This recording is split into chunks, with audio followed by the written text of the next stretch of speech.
Jane everyone. So today we're going to start with the topic figure of speech. You all are aware of this topic and I already have given you this in your assignment, but we are discussing just for your knowledge so that you can revise it more. Okay, figure of speech that we're going to discuss today are the simplest and the easiest one and the most important that you should know. Okay. Now, there are many figure of speech, but we're going to discuss only 10 figure of speech that is in your syllabus. Okay, figure of speech is an art of language. Art is something that beautifies an object. Similarly, this figure of speech are also used to beautify the language, to make it more attractive, sophisticated, stylish, impressive, so that it catches the attraction of readers. Okay, that's why the writers use figure of speech in their writing. Now, a word or expression used not with its original meaning but in an imaginative way to make a special effect. What this figure of speech is कि वो words या expressions जो हम use कर रहे हैं ताकि हम उसका जो original meaning नहीं बल्कि उससे कुछ और convey करना चाहते हैं एक imaginative way में to give it a special effect so that it is also it becomes a responsibility of the reader to understand it well what the poet wants to convey.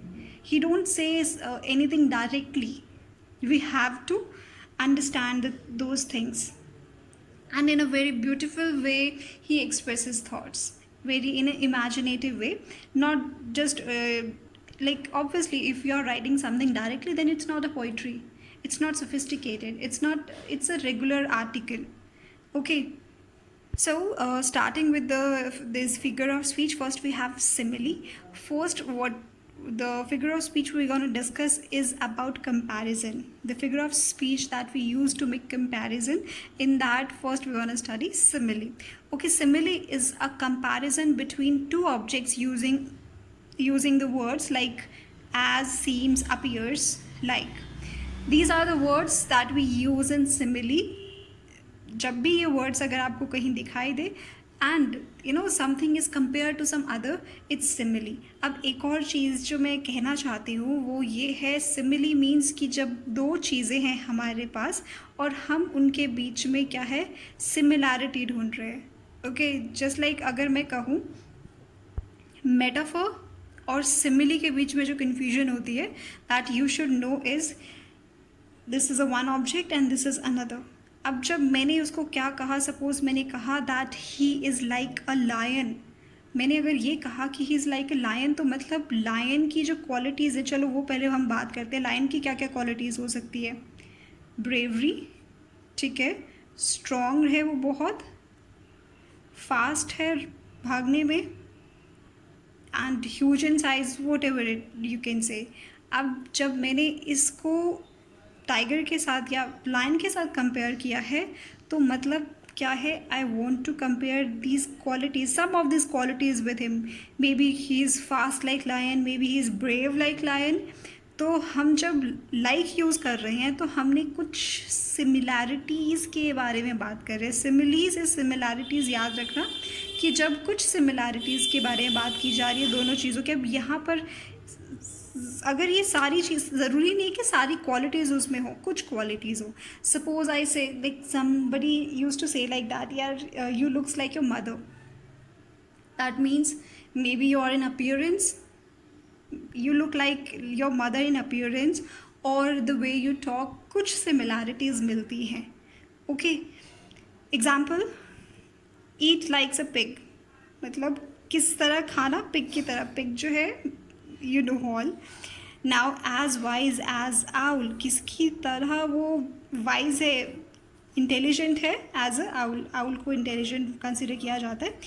As blind as bat, bat दिन में नहीं देख सकता है तो मतलब क्या कहा है कि जैसे वो नहीं देख सकता, he is also that blind, जैसे दिन में भी कुछ नहीं दिखाई देता है. तो that is just to use to make a comparison. Okay, have is metaphor. Metaphor again is used to make comparison. Metaphor is a comparison between two objects without using the word like etc. अब जब metaphor है तो उसमें हम क्या कर रहे हैं कि कोई word use नहीं कर रहे हैं बट हम एक direct comparison वहाँ पर कर रहे हैं. अब मैंने जैसे कहा था कि he is like a lion, अगर मैं मेटाफर में वो कहना चाहती हूँ तो मैं क्या कहूँगी, ही इज़ लायन।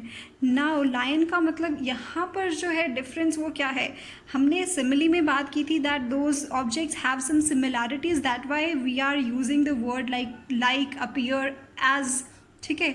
बट इसमें जो है हम we are making the direct comparison, तो इसमें क्या है, उसमें लायन की सारी क्वालिटीज़ हैं, ठीक है। अब जब हमने कहा कि he is lion, that means he is exactly like lion. Okay, read this. Metaphors are usually stated as one object is another object. हम इसको किस लिए यूज़ करते हैं कि एक ऑब्जेक्ट को बिल्कुल दूसरे ऑब्जेक्ट की तरह बताना, ठीक है। ओके, हार्ट ऑफ स्टोन, उसका जो दिल है पत्थर जैसा नहीं है, पत्थर है, okay, like no feelings for someone. Time is money, time को क्या कहा है, time is money, directly compare किया है। And the world is stage, world is stage, world को क्या कहा है, stage where we all are performing are performances, okay. Okay, next we have is personification. Personification is a very interesting figure of speech. Okay, in which we personify something. Personification occurs when the author or speaker gives human characteristics to non-human objects. Non living things नहीं बोलेंगे हम, non human objects कहेंगे, ठीक है। पहले तो ये चीज़ ध्यान रखनी है। ओके, पर्सोनिफिकेशन क्या होता है, जब ऑथर या स्पीकर क्या है, ह्यूमन के कैरेक्टरिस्टिक्स, प्लीज़ इसे याद रखना, ह्यूमन के कैरेक्टरिस्टिक्स किसी नॉन ह्यूमन ऑब्जेक्ट को दे देता है, जो ह्यूमन नहीं है ऐसे किसी ऑब्जेक्ट को दे देता है। Like students usually get confused when they mug up the things that human characteristics were given to some non-living things. Non-living things nahi, we will say that non-human objects, okay. Now personification is similar to similes and metaphor in that it basically compares some inhuman object to a person. Similar है, comparison कर रहे हैं हम, किसी को किसी की तरह बता रहे हैं, मगर यहाँ पर हम जो क्या कह रहे हैं कि एक इनह्यूमन ऑब्जेक्ट को हम किसकी क्वालिटीज़ किसके साथ कंपेयर कर रहे हैं, ह्यूमन के साथ कंपेयर कर रहे हैं, ओके। जब जैसे कि टेबल है, आपने कभी भी कार्टून्स में देखा होगा या फिर किसी एनिमेटेड मूवीज़ में देखा होगा, जहाँ पर दैट एक मूवी है ब्यूटी एंड द बीस्ट, जिसमें क्या है, टेबल एंड क्रॉकरी सब बात कर रही हैं, तो उनको क्या कर रखा है, पर्सोनिफाई कर रखा है। दो table and chair can not speak, but in that movie the like producer has personifies them, okay. Example, the tree screams in the raising wind, जब बहुत तेज़ हवा चल रही है तो जो पेड़ है वो चिल्ला रहे हैं। Now these trees can not scream, but here we have given the quality of human to those trees. अब जब एक और एग्जाम्पल है that sun is welcoming us with open arms. अब सन जो है वो ठीक है सुबह आता है, हमें वेलकम कर रहा है, मगर वो हमें ऐसे हाथ फैला के ऐसे थोड़ा कह रहे हैं कि प्लीज़ वेलकम। सो अगेन सन को क्या कहा है, पर्सोनिफाई किया गया है, उसे ह्यूमन कैरेक्टरिस्टिक्स दिए गए हैं, okay. I hope you are clear with this. Next we have is alliteration. अब जो हम बात करने वाले हैं वो साउंड्स की बात करने वाले हैं। जो फिगर ऑफ स्पीच जो किसके लिए यूज़ होते हैं, साउंड्स के लिए यूज़ होते हैं, इनको भी प्लीज़ अच्छे से देखना। एलिट्रेशन सबको पता है, alliteration is the repetition of the beginning sound of neighbouring words. Beginning sounds of neighbouring words. एक और चीज़ ये जो है कॉन्सोनेंट्स के लिए यूज़ होता है, ठीक है। कॉन्सोनेंट्स क्या है, वॉवल्स को छोड़कर जितने भी अल्फ़ाबेट्स होते हैं उनकी जो बिगिनिंग साउंड है वो जब रिपीट हो रही है दो नेबरिंग वर्ड्स के बीच में, तो उसे क्या कहा जाता है, एलिट्रेशन कहा जाता है। For example, she sales, she sales. अब श रिपीट हो रहा है, बिगिनिंग में भी हो रहा है वो भी, शी सेल्स, शी शेल्स। तो कौन सी जो आवाज़ है वो ये रिपीट हो रही है, that s sound. Next is Nick needed new notebooks. Nick needed new notebooks. I hope you are clear with this. Still, if you have any problem, you can ask. Next is assonance. Okay, alliteration क्या था, जब consonants जो sound है जो beginning में repeat हो रही थी उसे हम alliteration कह रहे थे। पहले तो consonants याद रखोगे, उसके बाद हमने कहा है beginning में जो repeat हो रही है। Okay, assonance थोड़ा अलग है। Assonance is the repetition of vowel sound, ठीक है, vowel sound की बात की गई है।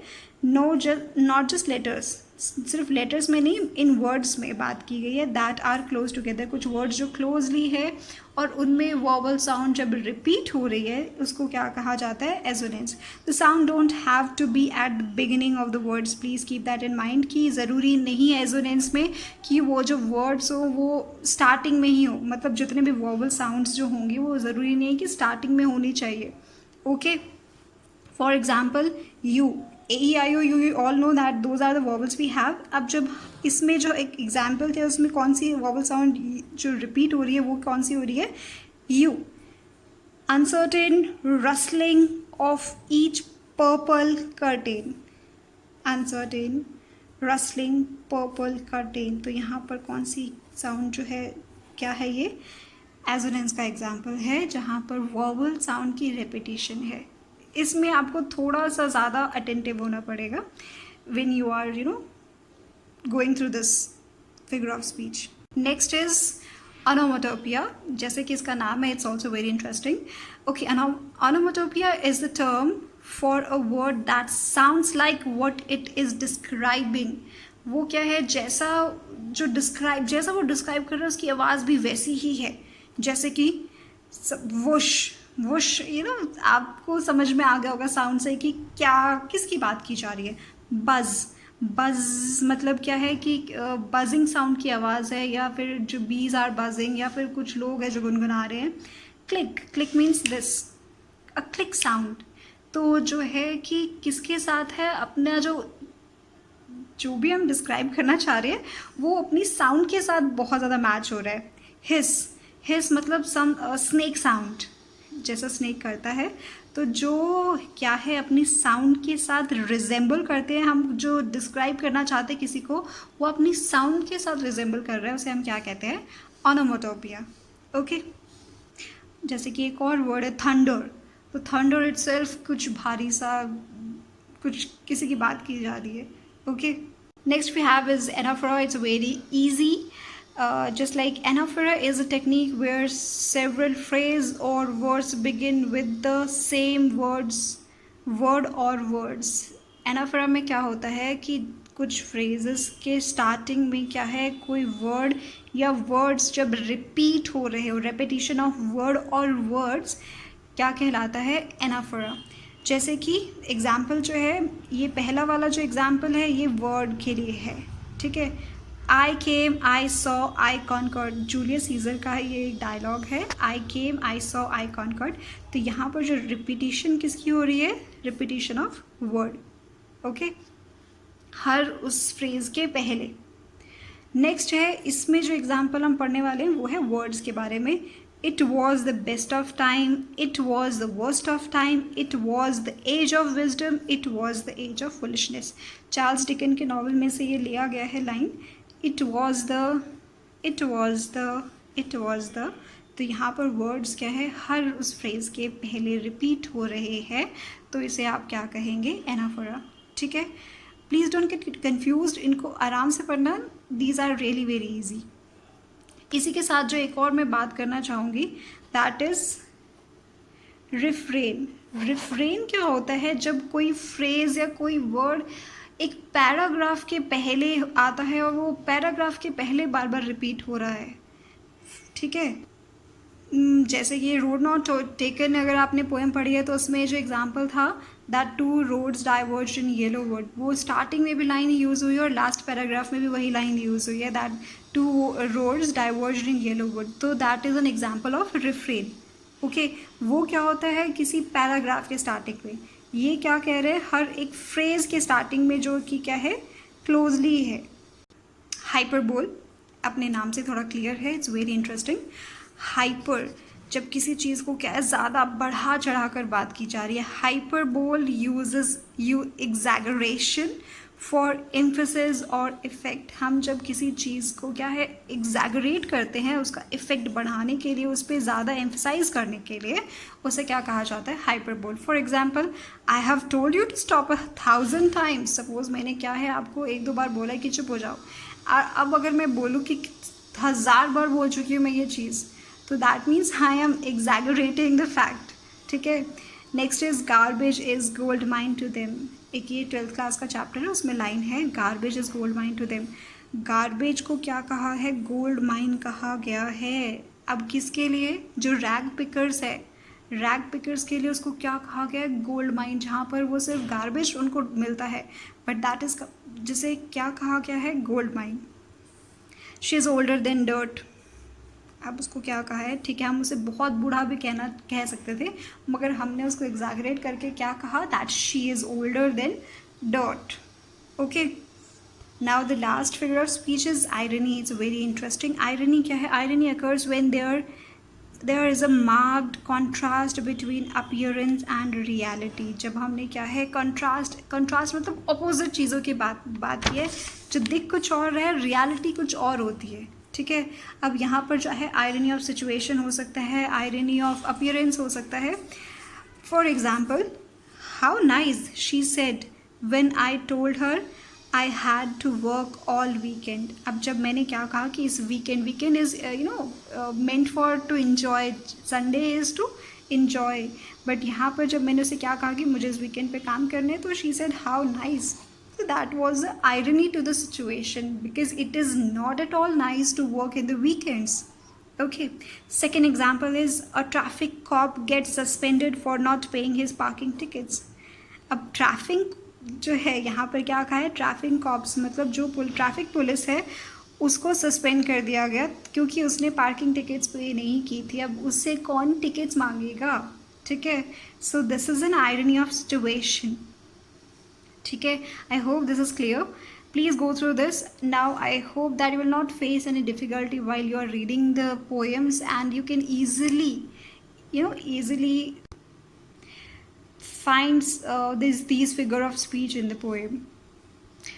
Have a good day. Thank you.